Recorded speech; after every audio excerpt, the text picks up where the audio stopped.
for the storms.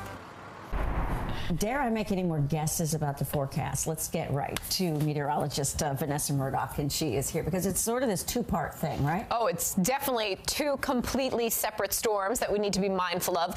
The first, not a huge deal, but it will affect your Friday morning commute. The second, a much bigger storm, but it rolls in through the weekend. And it's a holiday weekend. And it's a holiday weekend, so hopefully not many people have to hit the roadways because they will be treacherous, especially we think Monday morning because of black ice. So let's check out the forecast, show you exactly what's happening here. We're going to step back for a moment and look at what's happening with snowfall so far this evening, rather this year. About 6.5 inches of snow has fallen so far. Typically we'd have over 8.5, running behind for snowfall this season, but I think this weekend we change that completely. We're going to be above normal by the time we roll through these next two systems. And last winter we were, well, getting over 1.5 feet out there for the most part.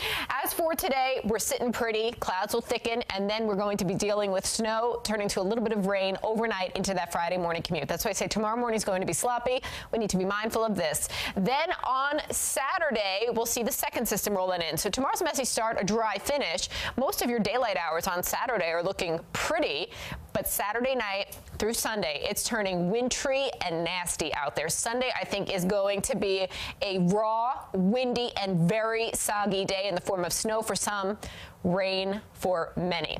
As we take a look at your futurecast model, this for system number 1. Tonight, the clouds have thickened overnight. Light snow moves in.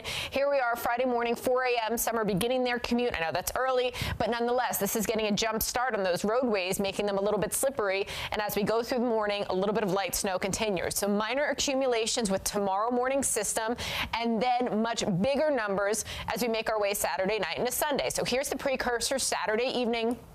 Light snow beginning to fill in. As we head toward midnight and beyond, snow gets steadier and heavier for us, but we also see rain rolling into the shore and that wintry mix through the midsection of Jersey.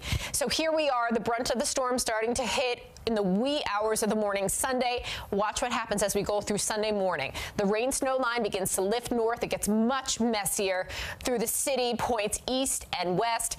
And then as we go through the midday Sunday, we'll continue to see that line lift north and more of a transition to rain. As for tonight into tomorrow morning, this is a look at the storm number 1 potential accumulation out there. Not huge numbers, but the timing is such that it could make for some really tricky travel for that Friday morning commute. So trace to 1 inch for everybody in the tan is a possibility. 1 to 3, the general overarching figures here. I think in the city it's a slushy 1 inch, maybe 2.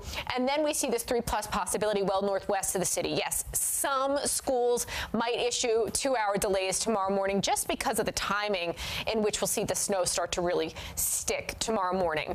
As for this Saturday night into Sunday event, we have a winter storm watch for Sullivan, Ulster, Dutchess counties. Here's how we see the totals stacking up. Trace to 3 Long Island down the shore, 3 to 6 inches through much of the city, through the lower Hudson, back through midsection of Jersey, 6 to 12 for portions of Sussex County, Orange, and even into Putnam, and then this 12 to 18 where we really say, hey, travel is going to be nearly impossible for those of you in the northern reaches of the viewing area. So really sloppy stuff Saturday night through Monday morning. Here's a look at why. On Thursday, today, we're going to top out in the low 30s, feels like the 20s. Tomorrow it's 41 degrees, messy start, then clearing through the afternoon. Saturday looks good, daylight hours. Then Saturday night, things get ugly. Snow to start for everybody, transitions to a mix, then rain. On Sunday, rain gets heavy. We're talking about flooding issues, very messy roadways, very slick roadways, but the slipperiest, I should say, Monday morning will be with black ice. All this action that falls on Sunday and a whole lot of rain will have a quick flash freeze early Monday. I think Monday morning roadways will be really, really dangerous out there. Back over to you, Dana. Okay.